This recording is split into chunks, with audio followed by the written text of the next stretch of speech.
Welcome to Living a Life by Design. It's the journey back to you and living 365 days of purpose with your host, Esther Graham. Did you know your accountability and possibility is by design? God designed a phenomenal life for you, gave you the gift of choice. Esther helps empower you to discover and pursue the purpose that is already in you. Are you ready to look at yourself and see your future? Then get back to what is really important in life and get in alignment with your true self. Stay tuned to Living a Life by Design. Journey back to you and start living 365 days of purpose with your host, Esther Graham. It all starts now. Hello, everyone, and this is Dr. Esther Graham, and welcome to another segment of Living a Life by Design. And today I have a very special guest I want to introduce you to. Just want to share, well, I'm going to have her share with you, but we have been friends for a few years, met several years ago at a speak and write retreat or a speak and write event. And at that moment, we just completely connected, and we did a couple programs together. Jennifer is a wonderful, wonderful woman with a fantastic story. And so I'm so super excited to bring her to you and to share her with you, because she has so much to share about her life and her journey and how she's come over some very serious challenges. And this is what I believe a life by design is about. We go through our challenges, we have our journey, right? And then we make a decision that we're going to make a turn, and we're going to get in alignment, let's say, with the plans of God, right? And just begin to design our lives so we could actually live out the life that we desire. So everyone, please welcome Jennifer. Jennifer, can you please just do a whole introduction of yourself, and let's just begin about talking about your story. What has brought you to the point to where you are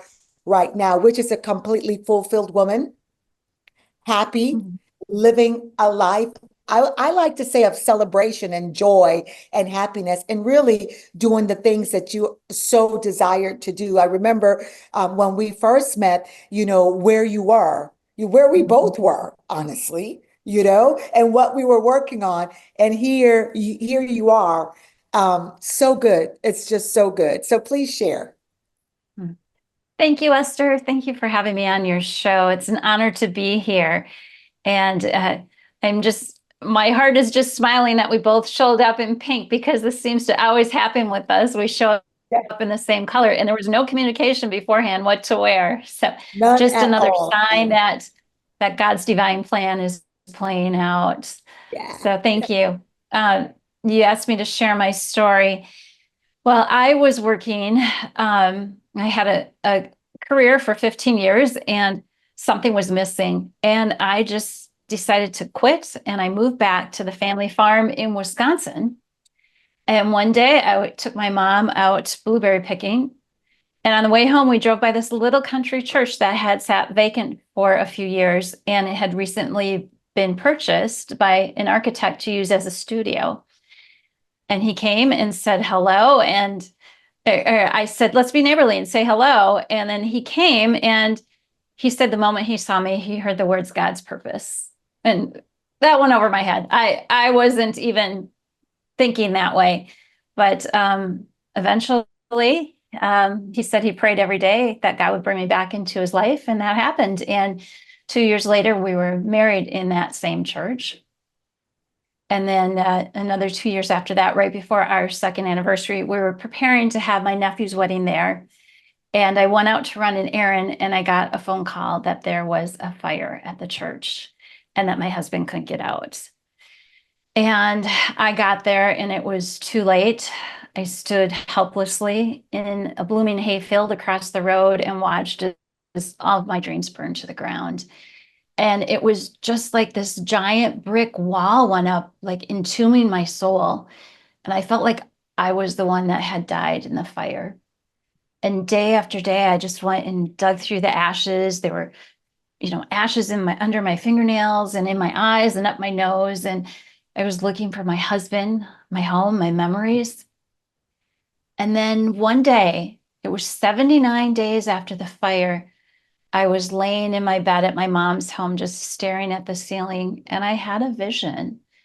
And this vision, I saw this purple piece of paper unfold, and it said on it, Jennifer, you have to try. And so I got up off my bed and I found a yellow Post-it pad, and I wrote on there, I am loved. And even though I couldn't feel it at the time or know it or see it, I knew deep down in my heart that I was loved. I was brought up in the church singing, Jesus loves me, this I know. And that love was carrying me through, that steady love that I was brought up in. So I put that on my mirror and I kept writing, I believe, I received, God has great plans, I forgive. And then, like Job, I said, blessed be the name of the Lord. And I kept those on my mirror for I don't know how many years. That even if I wasn't reading, it was bearing witness to me that God would use this for God's glory. And that's really the turning point when the light started coming back into my eyes. It's when, I declared that message, I am loved. And bit by bit, I started following the things that brought a little bit of joy, a little bit of curiosity. And one of them was, it was about 2 years after the fire that I saw that Lisa Nichols ad come through. And I was just like, oh, well, that's interesting. She's got an interesting story. And I've always, wanted to do public speaking. And man, did that open up things for me, taking her course and studying. And, more and more I was led. And I just returned from 2 weeks in Hawaii. I know I'm a lucky gal. Came back to 34 in snow in Wisconsin. But I was on stage there at the spoken word event, and I was chosen out of 60 people to read my piece. Actually, I recited it, and it was a piece I wrote about my late husband and my Wait a dream. minute, stop for a second. I'm sorry. I'm sorry. You just kind of like breezed over that. So you were just in Hawaii for 2 weeks to Yeah. speak at the spoken word event. That Oh, is yes. It was at the phenomenal. Kauai's Writers Conference. It was their inaugural spoken word event, and I was on stage. That's so great. You just kind of breezed. I was like, "This thing?" Yeah. So okay, now continue. It's like I just want to make sure y'all that she's at a spoken word event, and so when you say that, it's like wow. Again, that journey to here. That's so powerful, so good. All right, let's keep talking. Keep talking. I love Well, it. I never could have imagined that standing in front of that burning building that, it was just like, life as I know it's over. Yeah. Now what? And so Now many what? of us feel that when especially a tragedy like yours, it's Yeah. like, wait, and you feel like life is over, life is done. There's nowhere else for me to go. What do I do? I might as well die too. Yeah. Right, right, right. And And sometimes we spend years walking around like, how do you say, a living dead? yeah, We're really not living. absolutely. We really have died. Yeah. Yeah. Yes. And, I do a lot of work with widows, and you can see the ones where it's really fresh for them. You can see it in their eyes, the sadness. And then, it's an honor to bear witness to their journey, because over time that light comes back on and they see women thriving. And I feel like, having gone through this journey, I have better and deeper friendships than I ever had before. But I had to go through that journey to get there, and I had to do the work. You really have to do the work. I feel you have to give yourself permission to grieve and to feel all of it. Mhm. You have to lean into it. I think many times Mm-hmm. what we do is suppress our Mm-hmm. feelings, our thoughts. We suppress all of that. But anything buried alive is not dead. And so it Mm-hmm. will come back up at some point and somewhere in your life. And many times when it does resurface and really come back to the conscious, let's say, it's always not at a good time or a good place. You know what I mean? It's like, just something just snaps. And so anything buried alive isn't dead. And so we do have to lean in, no matter how difficult it is, to the journey and realize that it's that journey that really builds us up to become, I want to say, powerful. Yeah. You know what I mean? Even better than before, although it was hard and it was difficult. And I love how you said, I want to get back also to the story that you wrote when you did the spoken word, but I want to get back to when you said, a few years ago, when driving by, you see this little church, and then you meet this guy, and then 2 years later, and then 2 years, and then, you know what I mean? But yet all of that was a part of that design to bring you where you were. Then you said, just a few minutes ago, you have to do the work. I want to talk about what that work looks like and what did it look like for you? Because sometimes we don't want to do the work because we think the work is so painful, or many times the work touches in that area. And so, but that's when, again, we have to lean in and do the work. So I tell you what we're going to do. Let's begin to talk about it, because we're going to take a quick break in a couple of minutes. And then, because I really want to dive into what does that work look like? Because many times we talk about it, but someone out there is listening, and they're going through exactly what you have gone through. And many times when we've gone through something is so that we can help someone else and bring them along the way. And so someone is Absolutely. thinking, what does that work look like? And so, Jennifer lost her beloved husband. Many of us grieve other things. It could be a child. I remember I had a friend, a colleague of mine, that her son drowned. And I just remember, you know, the difficult time. He was with her earlier that day, and within a couple hours he went to play, and that was it. Those are the kind of tragedies that we just don't expect, and we struggle to come out of, and it takes years. And many times we don't know the work that we need to do.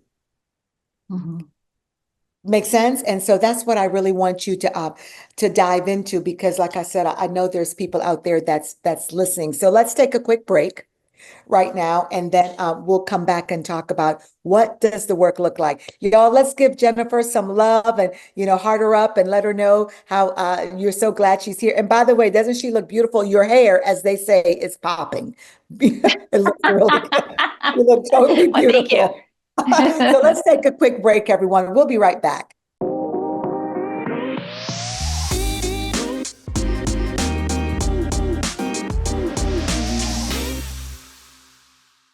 Welcome back, everyone, to Living a Life by Design. I'm so super excited that you are here today. So we're continuing our conversation with Jennifer, and Jennifer began to tell us a little bit about her journey. So if you're just joining us, she's telling us about her journey of healing, and taking her on a path of just living her life by design, living the life that she is desiring to live. So Jennifer, let's continue our conversation with the work. You said, when we left before our commercial break, that you have to do the work. Mhm. What does that work look like for you? And what work does someone need to do to start that healing, especially after such a tragic loss? Mhm. Well, I like to say that chaos is the beginning of creation. And, Hmm. there was so much chaos in my life at the time of the fire. Like everything was spread out on the grounds. The church was on a four-way intersection. So there's like my whole life laying out there. The pearls my husband gave me, my underwear, my wedding pictures, everything was just such chaos. So the first thing I did is I worked on those physical things that I could do. My heart wasn't quite ready to dive into the deep stuff, but making space around me, and creating order.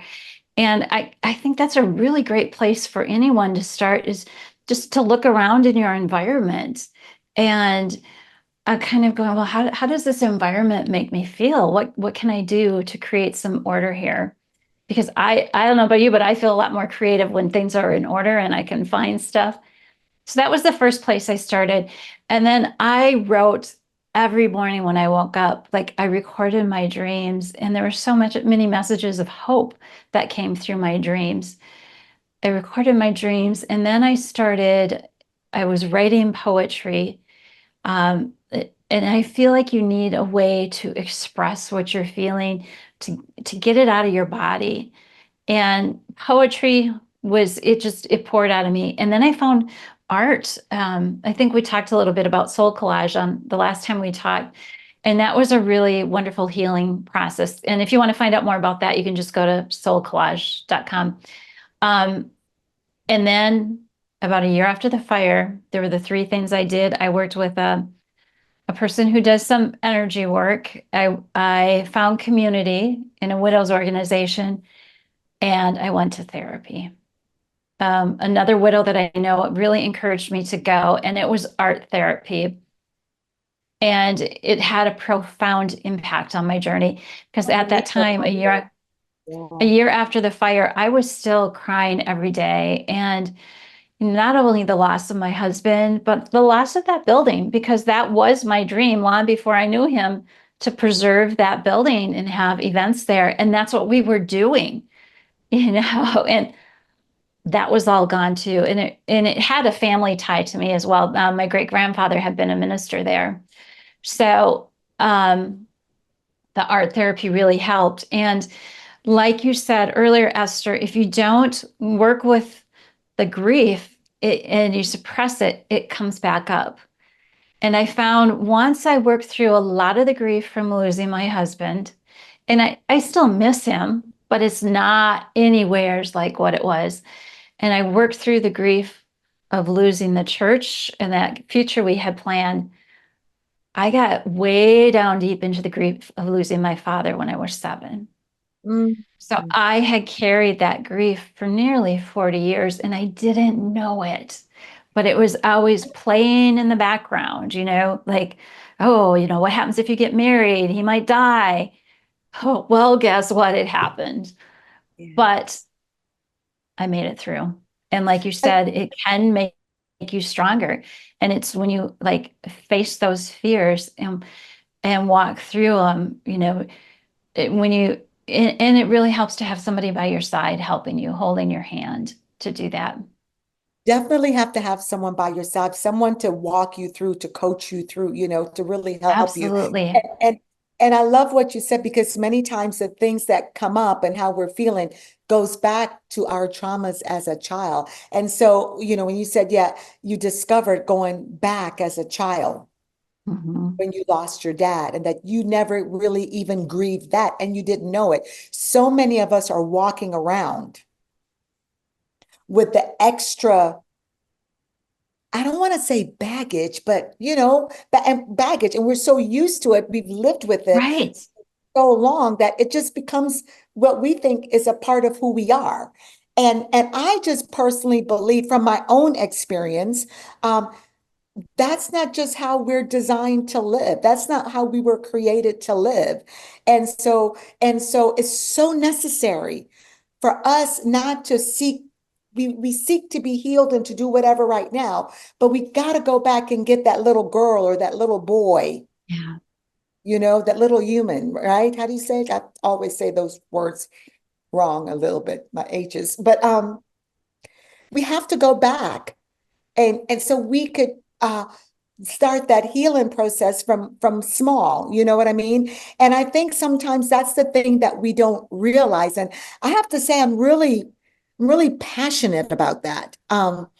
Because I find it to be so necessary, even in my own healing and moving forward and doing things. There's some things I wouldn't even be where I am right now or doing right now if I didn't go all the way back. And did I want to? Because there are things I didn't realize. Oh my gosh, this has Mhm. bothered me ever since I was this age.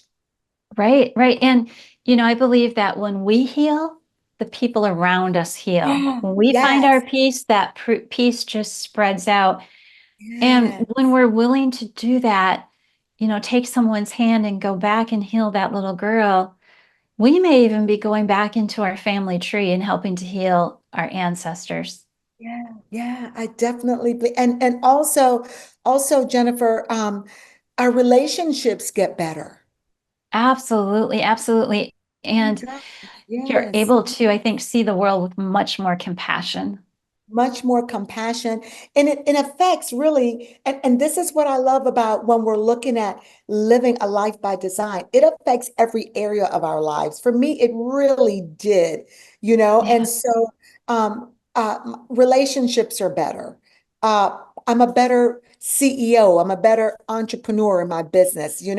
I'm making better decisions because those decisions, and not by the way that you still don't have challenges, or of course right, life, I mean, we're living, right? But we have the tools to where now right. we don't stay stuck, Hmm. in where we are. And so here you are right now. How do you help someone get unstuck? We've talked about soul collage, and I love what you said, that chaos is it leads to creation, right? That's what I wrote it down. Chaos is the beginning of creation. Yeah. And to Hmm. really going deep and doing the deep work so you can get to that. How do you help someone get unstuck? Because I know you help other women. Yeah, yeah. Um, I think some of it is being aware of what you're feeling, what your emotions are. Yeah.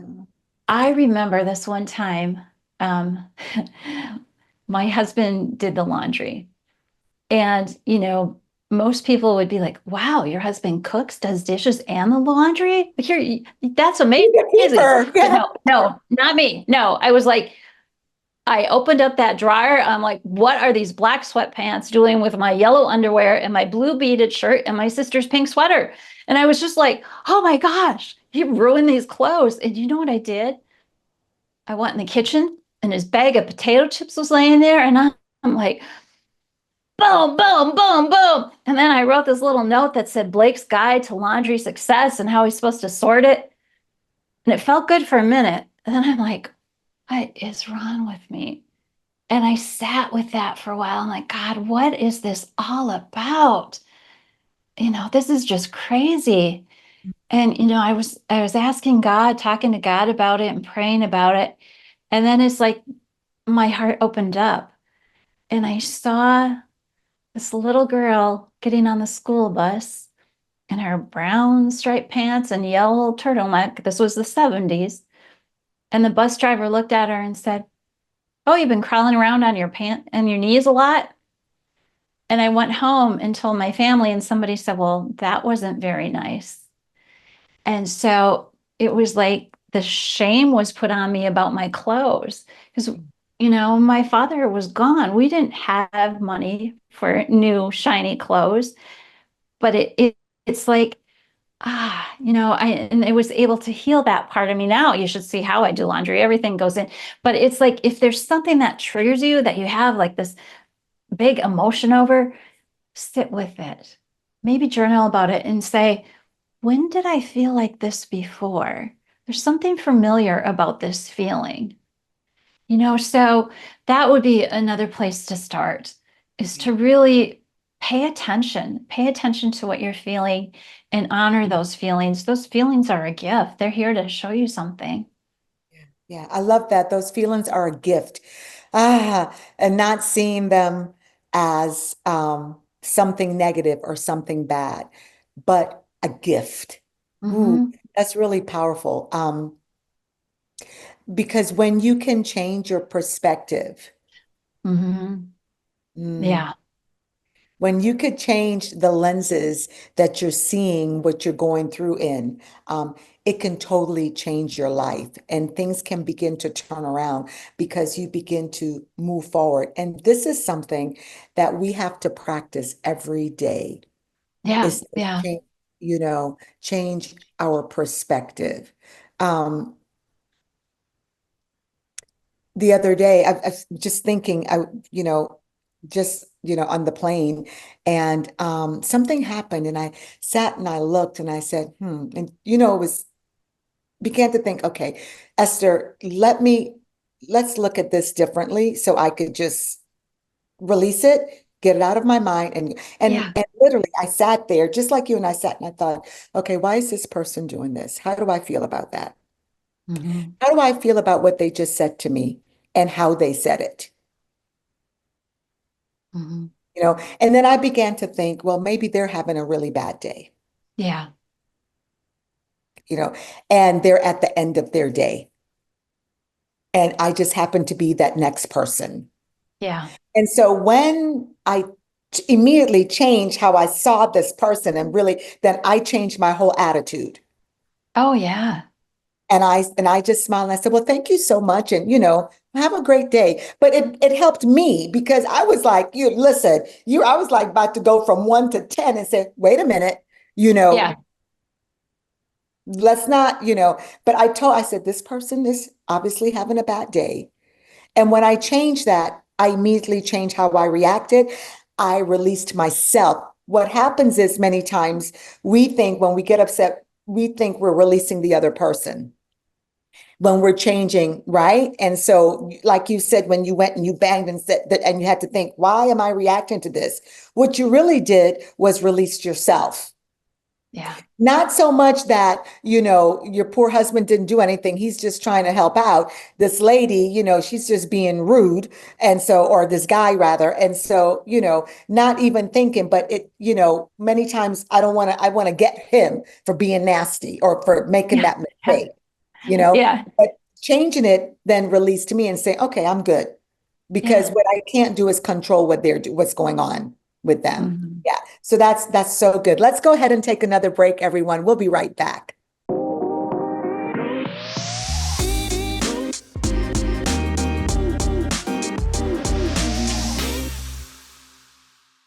Welcome back, everyone. Let's continue our conversation with Jennifer. So, Jennifer, you said earlier that you went to a spoken word, you spoke on stage, and then you said that you wrote your spoken word about your husband. So let's talk Mhm. about that. Let's talk about that journey doing that. And what did that do for you?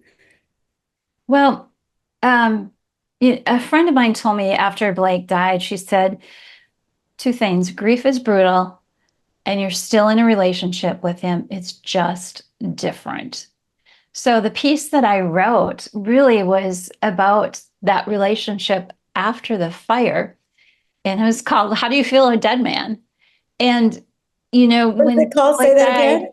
how do you feel a dead man? Okay. And, because I could think in my mind, well, Blake would probably say this or that, but you don't realize how much you miss touching them, the space that they took up in your home. And we had a home in Minnesota. So when I first went there, it was like there was this vacuum there. It's like, where is he? My mom says when her first husband died, my sister used to like lift up rugs and go, Daddy, are you there? Even it's heartbreaking. It's such a shift. So eventually I started like seeing him in my dreams or feeling his presence, that time between sleep and awake. And it tells us in Hebrews, there's a cloud of witnesses cheering us on. And we say our loved ones go to be with Jesus, and Jesus says, I'm with you always. So it only makes sense that they would be around once in a while, at least. And I remember, well, this was actually shortly after he died, like rolling over in bed. And it's like I could see him laying there in his blue plaid shirt. And I was like, oh my gosh, you're still here. I thought you had gone. And it was so awful. But after that, there were many times where I could like feel his presence. Like as I was waking, my hand was actually at the side of my bed and I could feel him holding my hand and I could feel his fingernails. He used to chew his fingernails and it's like I knew it was him. And another time it was like his arm was there and I could feel the hair on his arm, which it was like, yeah, nobody felt like him. So the piece was really about that energetic feeling you get. And and then I talked about what it's like to wake up and they're not there and you are alone in your queen size bed, no king, hugging your own bones. It's such a contrast, but I feel like, it's a story that I share because people need that hope that our loved ones, they really are in that cloud of witnesses cheering us on. And there's our sleep time is the easiest for us to connect. I believe it's Psalm 16 that says that the Lord speaks to me in my dreams. Pay attention to your dreams. There's so many messages that come through. And if you don't remember your dreams, get your journal and just before you go to sleep, say, I'm going to remember my dreams and I'm going to write them down when I wake up. And keep doing that and keep doing that and keep doing them and calling those dreams back and write down, even if it's just a color you remember, write it down. And once you've, gotten a collection of them, it'll start to make more sense. Do you think it's possible for us to stop dreaming? Um, some people stop dreaming, but it's more that they don't remember their dreams. And quite often it happens when people had traumatic dreams in childhood, they just shut them off. And so if you can go back to like the last dream that you remember, you could start from there. And, why did I shut this dream off? I remember as a kid, I used to have this reoccurring dream that tornadoes were coming. I live in the Midwest, so that's our big natural threat. And, I'd see the sky getting green and I try to warn everybody, but nothing would come out of my mouth. And it wasn't until I started working with my dreams in recent years that dream came back to me. And I realized that I had some healing to do around my voice and around being heard.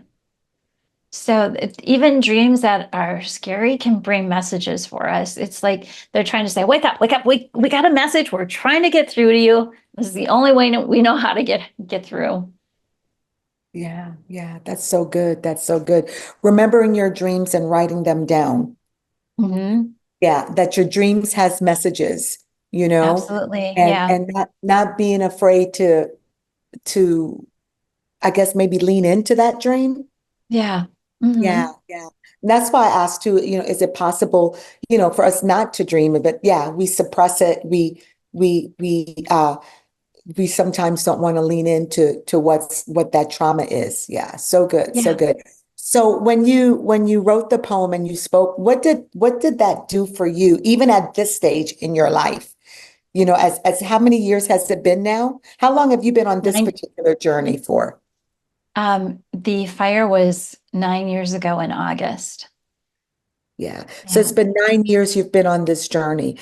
When do you think that you actually really began to feel um, healed or whole again? Gosh, I would say going through the art therapy really took a big chunk of it. But there was still more to learn because, I remember even like after the fire, it was like, okay, 2 years, 2 years, I'll have my life figured out. It just doesn't work that way. Um, and it's like, there's still be something little that comes up that needs healing, but I feel like the big chunk of it is done. I don't know if I can put a time frame on it, but I can say that I'm at the point in life now where things just keep getting better and better. And I know there'll always be moments of grief that come up because we all lose loved ones along the way. But I feel like I found the sweet spot. And going to Hawaii was a sweet spot for me when I first started dating my husband. I had finally like woke up and I'm like, oh my gosh, this is for real that I'm going to be with this guy. And he went to Hawaii for like 10 days. He took his son on a trip. And, during that time, he wrote me messages and I wrote him back. And it was just this eye-opening experience. So I felt like, okay, I've gone full circle. I'm in Hawaii. I walked where he walked. Okay, I got it now. I'm here and I'm sharing the message. And this is, what the seed of his love planted is this story to share with others, to give them hope. And like you said at the beginning of the show, like this joy, we were made for joy. And I don't know if I really, really took that to heart until I went through this journey, because I grew up kind of thinking, this is a veil of toil and sin, and we just got to get the other side. We just got to get to heaven. But Yeah, Jesus yeah, said, I came that your joy may be complete. yeah, that we may enjoy the birds singing and the flowers blooming, and we may enjoy creating. We are made in the image of God as co-creators with God. Yeah.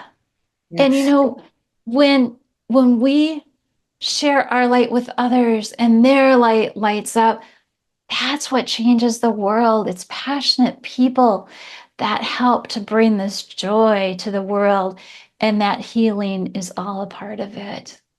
Yeah, I so much agree. Yeah, that's the healing is all a part of it. We were created for more, and the more isn't just financially, because many times people think it's finances. No, the more is more joy, more peace, more happiness, Yes. more love, more all of this, where we can share with the world, because God puts us all in choices. Listen, you talked about says he, Jesus came for full to bring us. What did you say to? That your joy may be complete. That your joy may be complete. The other part that says that you may have life, and then there's a comma, and then it says, and have life more abundantly. I like to always say we have to make a decision. We have the choice to cross the comma, because many of us have life. Yes. We have Yes. life. We're alive. We're here. You hear people say, I'm here. And sometimes that's where you are. You're here, but you're not walking in purpose. You don't have joy. You don't have peace. You don't have these things that just comes from the inside out. You know what I mean? And so you're Right. living. You have to make a decision. You have to choose how to live your life by design. You Mm-hmm. have to choose to cross that comma and then have that more abundant life that you were created and designed to live. That's the more, you know? And so part of what I hear you saying is that you began and went in deep. It's the deep work, right? Yeah. It's the deep work that we have to do. It's not that surface, it's the deep work. So you made a decision to make the deep work, to do the deep work. You made a decision, you chose to cross that comma, to have the full and to see things just totally different and to embrace the grief. Yeah, I love it. I love that phrase, cross the comma. And I could see you writing a book with that title, Esther. Cross the Stories comma. of crossing the comma. Yeah, I may do that. I may do that. I am working on my Yeah. second book, so Oh, wonderful. haven't come up with a title, haven't anything like that. But yeah, cross the comma, because we have to choose that. Let's Yeah. cross it, to have the more abundant life, to have that more. Yeah, awesome. Let's take a quick break and we will be right back.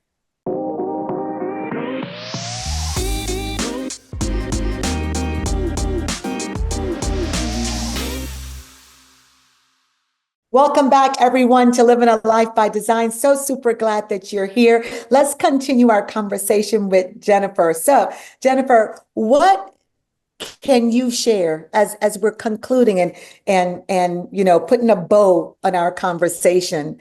What can you share for that woman, that person that's going through grief? What's the one thing that you think that they could do to just begin the action that moving forward right now? I would say everything begins with love. We were created in love, and we are called to love, and that means loving ourselves. And I would grab a note card, sticky pad, and write on there, I am loved, and put it on your computer or on your bathroom mirror so that you see that every day for 30 days. Maybe it's on your refrigerator, but that reminder. And it'll be there bearing witness to that love that's there. And you may not feel it right now, but just put that on there. And if you feel inspired, write a few more notes, but it all starts with love. How and then how does someone say, I want to begin again? So they're now, a little bit down the journey and they're ready to begin again. How would they begin again? I spoke with a man at the conference, and he told me something that really intrigued me. He said he lives every day as Alpha and Omega. So alpha, as if he's looking at the world with new eyes, like this is his first day, and omega, as if it's his last day, so he lives it to the fullest. And I Oh, really like that concept. I love that. Alpha and Omega.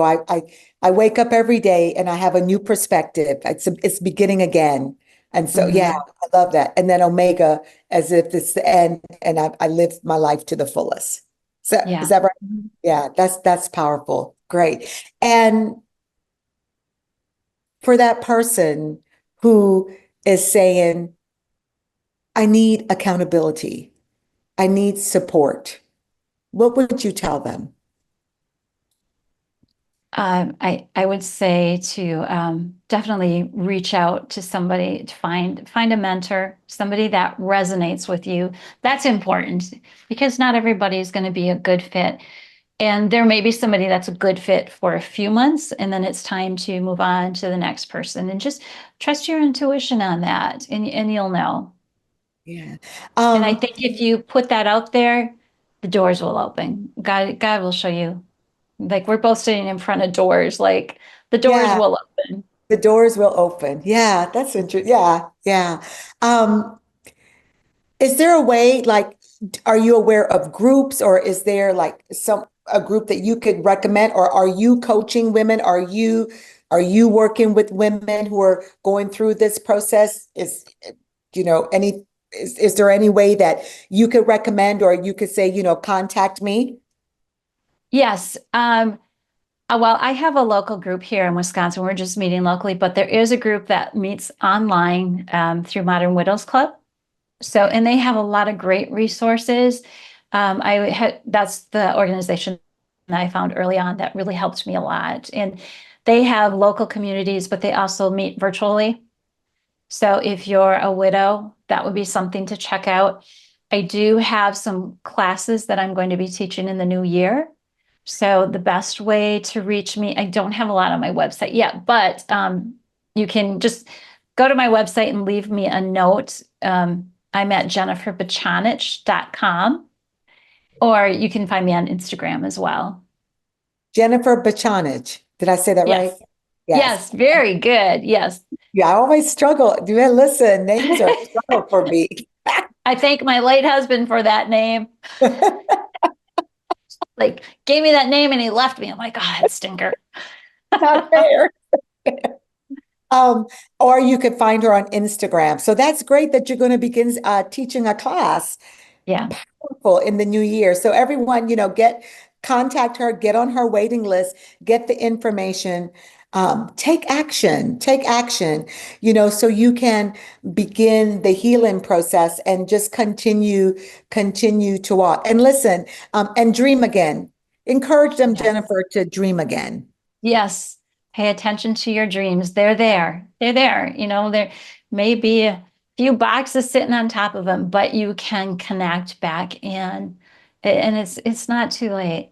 It's not too late. And another woman that I heard speak said, trust that the desert that is your heart will bloom again. And Hmm. I love that. We're going into the winter season, but spring will come.